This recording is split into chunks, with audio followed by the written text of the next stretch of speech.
You're going to be having 2,000 more jobs right down the road for the Bronco, which is a big winner. That's great. Fantastic job. Thank you very much, Bill. Thank you. Thank you. It's right down the road. It's an honor to have Bill with us. Thank you very much. And I'm thrilled to be back in Michigan. We've done a lot of work in Michigan. A lot of plants are opening. A lot of plants stopped. We stopped them from closing, and we kept your workers here in Michigan and in the United States, different places, as you know, all over the United States.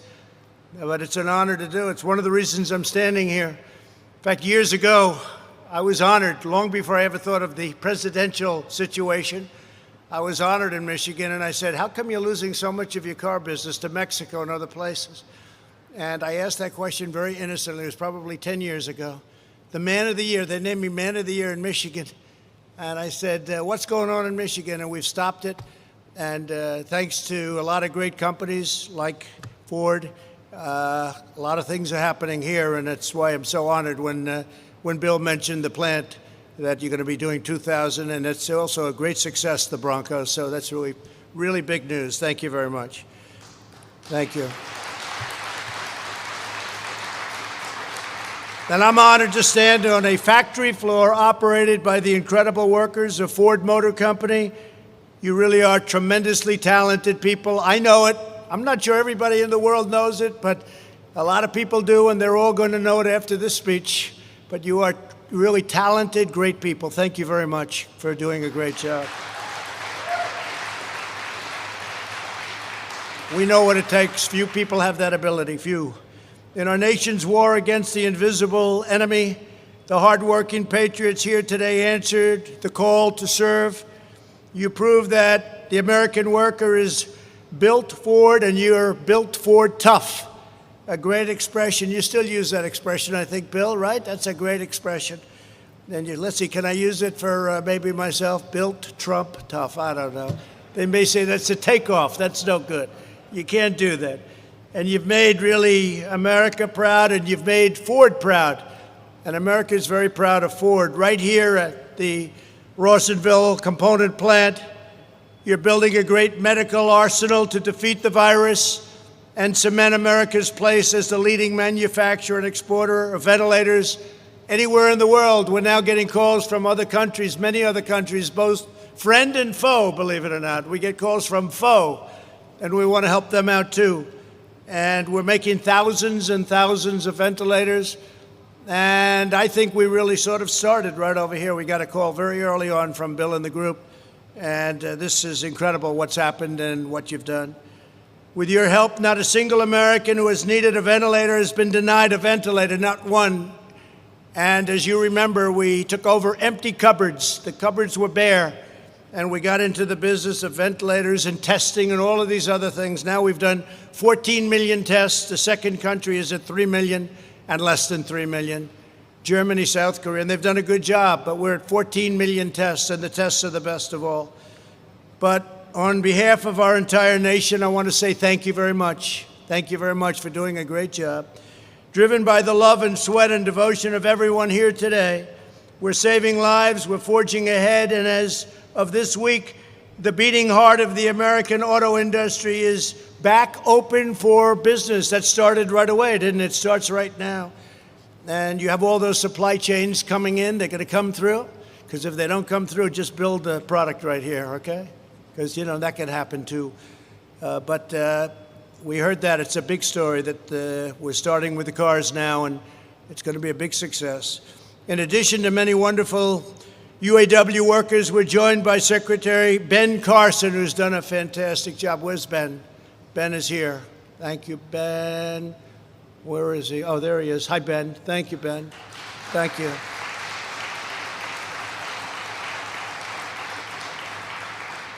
And Amanda's done a fantastic job for Ford. Well, I'll ask Bill about this later. I'll just find out. I want to make sure for myself, but I know. Based on results, I know. CEO Jim Hackett. Jim, thank you very much. The word is yes, Jim. The word is great job. Great job. Plant manager Angela Weathers. Angela, thank you very much. That's a big job. That's a big job. Do you enjoy it? Yeah, great job. Fantastic. It's a big deal. And GE Healthcare U.S. and Canada President Everett Cunningham. Thank you, Everett. Thank you, Everett. Before going further, let us send our love to all of the families that have been displaced by the flooding near Midland. I spoke to your governor this morning, and we've sent some tremendously talented people out here. We have FEMA, and we have the Army Corps of Engineers, and they can do things that, frankly, nobody else can do. The Army Corps of Engineers, what they do, so they're very good at rebuilding dams that are busted or blown up or for whatever reason bad things happen. But Americans are praying for central Michigan. We're going to take care of your problem. The governor and I had a great conversation this morning, and at the appropriate time I'll go and see the area that we'll be fixing. We're going to help you out. We signed a emergency declaration very quickly, very quickly, and we're going to help you out very quickly also. In recent months, this state and this country have faced great challenges. Here in the Detroit area, you were hit hard by the virus, very hard in this area. As one people, we hold in our hearts the precious memory of every person that we have lost, and we've lost too many. One is too many. We lost too many. It came in from China, and it should have been stopped in China. They didn't stop it. They should have stopped it. And as one grateful nation, we proclaim, God bless our healthcare workers. They've done an incredible job. They're like warriors. They're like warriors. I want to thank all of the nurses and doctors.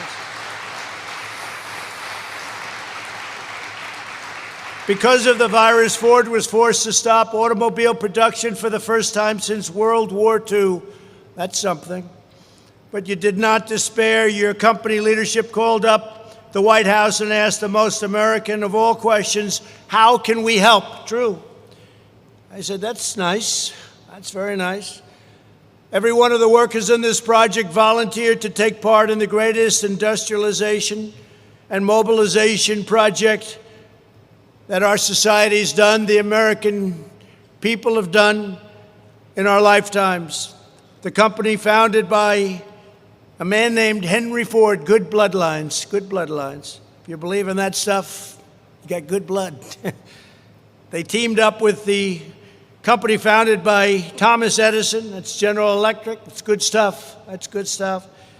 And you put it all together. They're all looking down right now, and they'd be very proud of what they see. You began the production of 50,000 life-saving ventilators, a number that if you go back just 2 months, I would say most people would say it would be impossible to believe. The media's back there, and they would have said a couple of months ago the creation of that many ventilators would have been not a possible thing. Every single one of these ventilators is made in the USA with American heart, American hands, and American pride.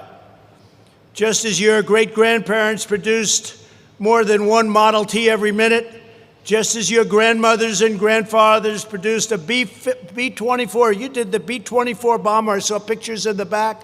That was quite a weapon. It was quite an incredible weapon. B-24 bomber, and just as a Ford F-150 normally drives off the line every 52 seconds, you quickly mastered this complex new machine. A ventilator is a very complicated, delicate, big, expensive machine. 1 month ago, Ford had never built a single ventilator. And now you're a world leader. That's not bad. You adopted the designs of a company that was building just 10 a week, but a very high-quality ventilator. And very soon, you'll be producing one new ventilator every single minute. It's an absolute amazing achievement, and you're really helping now beyond the country. You're helping other countries throughout the world. We have 188 countries that are fighting this terrible enemy. And ventilators are something they could never. You can do cotton swabs. You can do all of the things. You can even do testing, but ventilators are a whole different lot. It's very tough. Great job. Thanks to you, we'll stockpile over 100,000 new ventilators in the next few months and have offered over 14,000 to friends and allies all around the world, and they desperately need them.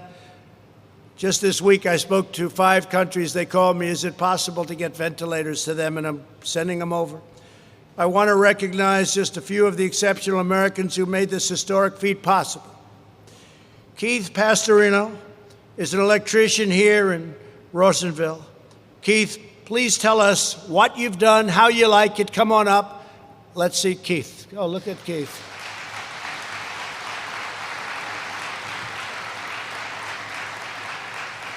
Thank you, Keith. Love to grab him and shake his hand, but I guess we can't do that, can you? Well, on behalf of Ford and the UAW, welcome, Mr. President. I'm Keith Pastorino. I'm an electrician. When I first heard the news that my plant was going to be building ventilators, it only took me a minute to get a hold of my UAW, and then I decided that this was my opportunity to serve my country. So on the first day as a volunteer, we went full speed, 7 days a week, 12 hours a shift. I would go home sore, bruised, had blisters, was bleeding, had trouble sleeping, just because of the pains of that day. But I kept coming back because this is a great nation, and I couldn't say that I'd be more proud of my coworkers for their efforts and their sacrifices to build these fine Ford ventilators, respirators, face masks, and face shields. Thank you. This has been an absolute honor and a blessing, and God bless you, sir. Thank you very much, Keith. Thank you. Thank you. Great job. Great people. We're also joined by Gary Brabant, a quality technician. Gary, come on up. Gary.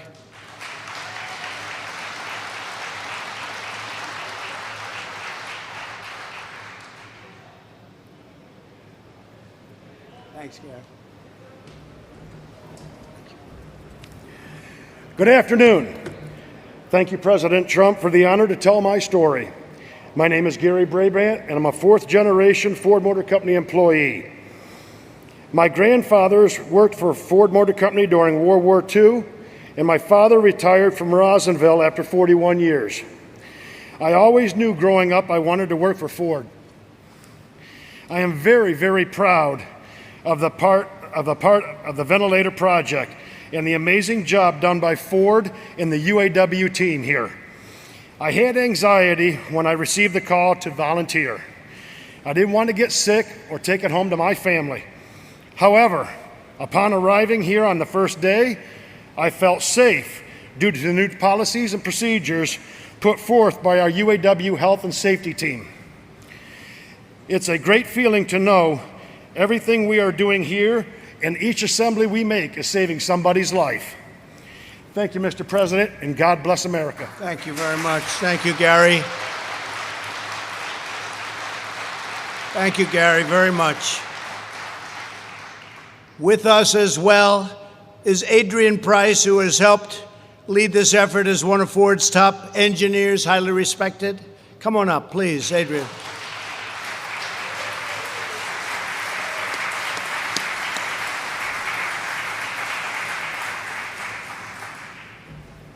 Thank you, Mr. President. Thank you.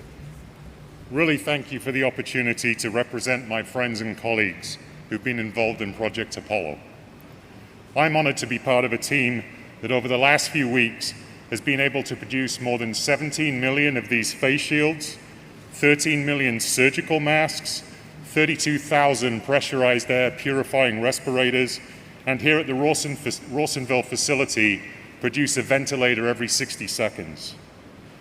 These feats are a testament to the skills and capabilities of the men and women at Ford Motor Company and our UAW and other partners who have come together to do what we could do to support the battle against COVID-19. Ford Motor Company and its employees are always prepared to step up and do the right thing to support those in need, but most particularly in times of significant national crisis. I believe these acts are part of the DNA of our company and are inspired by both the Ford family and our continuing history of service. Personally, I'm proud to be playing a part in supporting the brave men and women who are on the front line every day, putting themselves at risk to help others. And as I stand here today, surrounded by these awesome American-made cars, SUVs, and beautiful trucks, I'm so pleased that our facilities and dealerships are safely in operation and serving the needs of our current and maybe future Ford and Lincoln customers. Thank you, Mr. President. I bought plenty of them. I bought plenty of them. Thank you, Adrian. Yep, I have a lot of those Lincolns. That's great. Thank you very much. The global pandemic has proven once and for all that to be a strong nation, America must be a manufacturing nation. We were bringing it back. 600,000 jobs. Previous administration said manufacturing, we're not doing that. It's gone from this country. They were wrong. 600,000 jobs until we had to turn it off. And now we're going to turn it back on like never before. You'll see numbers that you didn't even see the last time. We're going to rebuild it quickly. It's going to happen very quickly. We're already seeing indications of that. Larry Kudlow gave some numbers that were really inspiring this morning based on what we're hearing and seeing.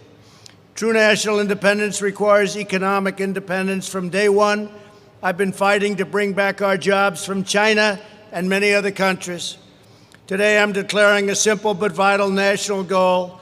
The United States will be the world's premier pharmacy, drugstore, and medical manufacturer. We're bringing our medicines back.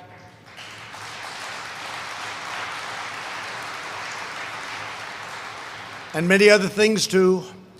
We must produce critical equipment, supplies, pharmaceuticals, technologies for ourselves. We cannot rely on foreign nations to take care of us, especially in times of difficulty. In previous decades, politicians shipped away our jobs, outsourced our supply chains, and offshored our industries. They sent them abroad, and we're bringing them back. And we've been doing that long before this crisis. We're bringing them back. That's why we have so many plants being built all over the United States that make a beautiful product called cars. Bringing them back. You see it. I told Prime Minister Abe of Japan, Shinzo, you got to get them back. We have many Japanese companies now building car companies here. I said, you got to bring them back. We've had deficits with all of these countries for years and years and years. They were ripping us left and right. We had no idea. We had no leader that understood what the hell was happening. But now you do. I said, you got to bring them back. We made a great deal with South Korea. We made a great deal. Japan, $40 billion. Japan is putting into the United States, not to mention all of the plants that they're building. The South Korea deal was a terrible deal, and we made it good. Hillary Clinton actually made that deal. She said it's going to produce 250,000 jobs. And she was right. It produced 250,000 jobs for South Korea, not for us. Wasn't too good, was it? But we are bringing it all back to our country. And it started long before this happened. And maybe that's one of the reasons this happened. Maybe people weren't so thrilled with what was going on. But we had the greatest year in the history of our country. And have it again very soon. And this administration, we know that it matters where someone works on something or where something is made. As we've seen today, companies like your great Ford and workers like you are a national treasure. I consider Ford to be a national treasure. I consider you to be a national treasure, the talent. Because that talent and culture and commitment to winning are irreplaceable. Your patriotism cannot be outsourced. Your 117 years of incredible manufacturing heritage cannot be replicated anywhere else in the world. The talent, I see the talent. I know what talent is. I understand your world and I understand your business. That's why in my administration we live by two simple rules: buy American and hire American.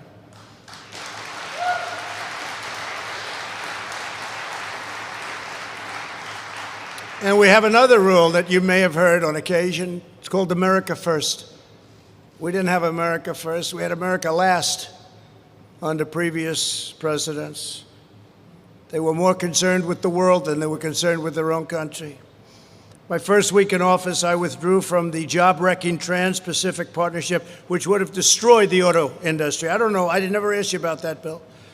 I mean, I think you agree. Oh, you do? Would you please stand up and just nod that you agree? That's your industry, Bill, would have been destroyed had that deal gone through. And not only yours, by the way, but other countries would have been very happy. So I don't know.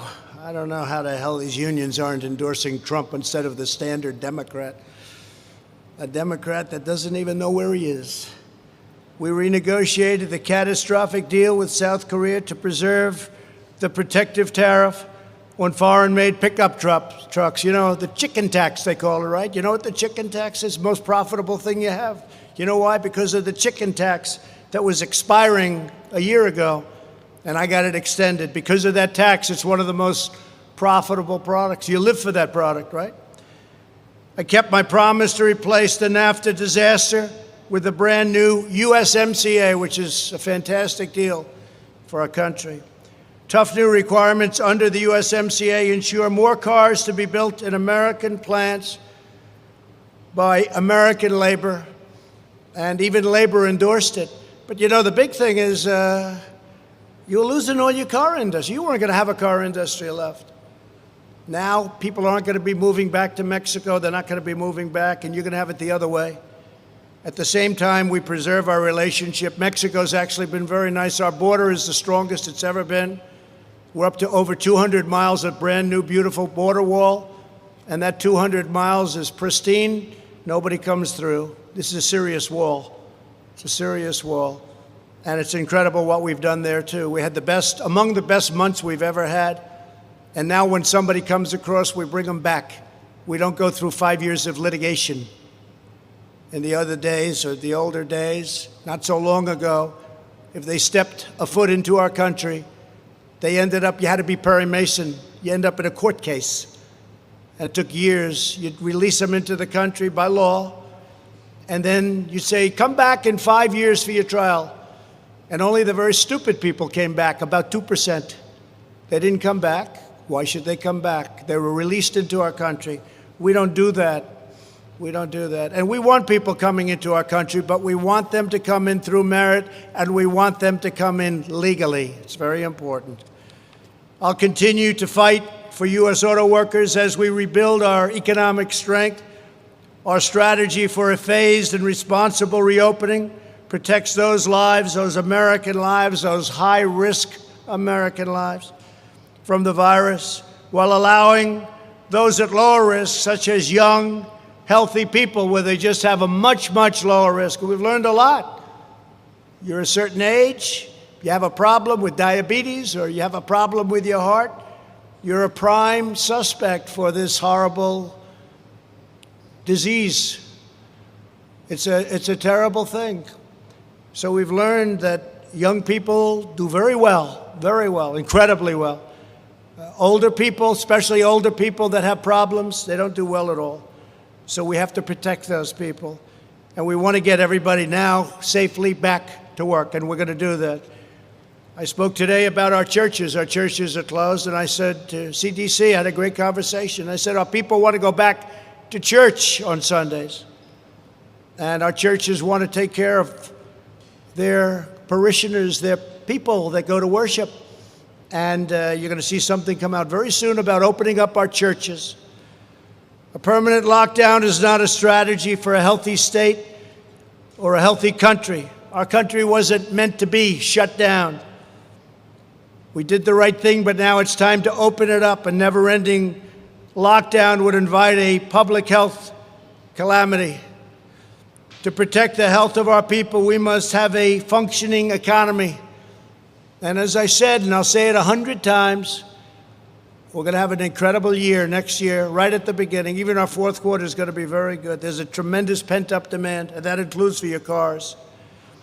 Americans who need and want to return to work should not be vilified. They should be supported. Unlike many politicians and journalists, for those who earn a living with their own two hands. Working remotely is just not an option. You don't have the option of doing that. Our plan emphasizes safety and protection for returning employees. I want to commend Ford, along with General Motors, General Electric, Fiat Chrysler, and so many other companies, a lot of them in this area, for blazing a trail to safely restart America's economic engines.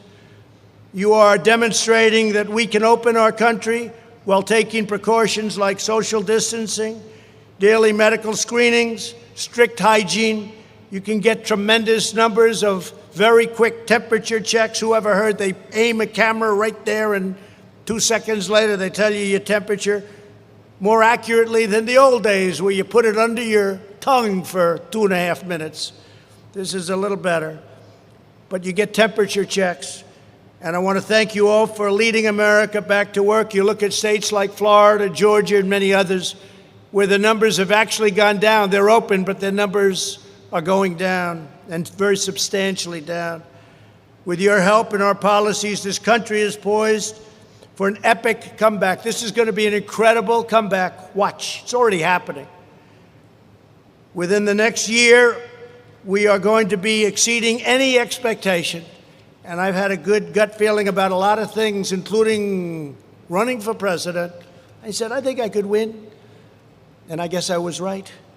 Everyone here today, and by the way, I think we're going to do better the second time, and it's very important that we win the second time, or everything that we've done, including manufacturing jobs, all this, is going to be not in a very good position. Everyone here today is the heir to a majestic and noble tradition. You walk in the footsteps of those who built the Motor City in the 1920s and 30s, who stocked the arsenal of democracy in the 1940s, and who set the standard for automotive safety and style in the 1950s and 60s and beyond, and even today. Bill was showing me some of those cars. It's incredible. I wanted to buy one, then I heard the price. I said, forget it. Said, I'll use one on occasion, right? But what a car that is, huh? What a car. Our friends and allies marveled at these triumphs of American industry, and our enemies learned that nothing can stop the strength and power and grit of the American worker, nothing. Just like generations of Michigan manufacturers before you, each of you has done your best for America in its time of need. You love your country. You love your country so much. Now you have a critical role to play in forging a new legacy of American greatness that will inspire and endure for generations to come. It's a very important time in our country's history, in our country's life. Because of you, the Ford name will forever stand as a symbol of American excellence, innovation, quality, and craftsmanship. And because of you, America will be strong and healthy and prosperous and free for many, many decades to come. I want to say very powerfully, very strongly, God bless you all. God bless America. I'm proud to be here. I'm proud to be with Ford. Bill, thank you very much. Everyone, thank you very much. We'll be back. We'll see you a lot. Good luck. John James, thank you for being here. We're going to have a great senator, John James. Thank you all very much. Thank you. Thank you.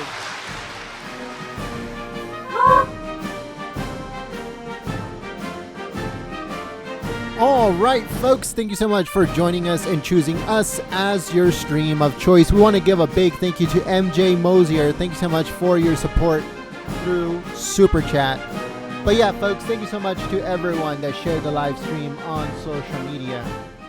Also to everyone that clicked the thumbs up button and followed us on Twitter at Gold State Times. If you're new to the channel, we encourage you to subscribe and click that notification bell.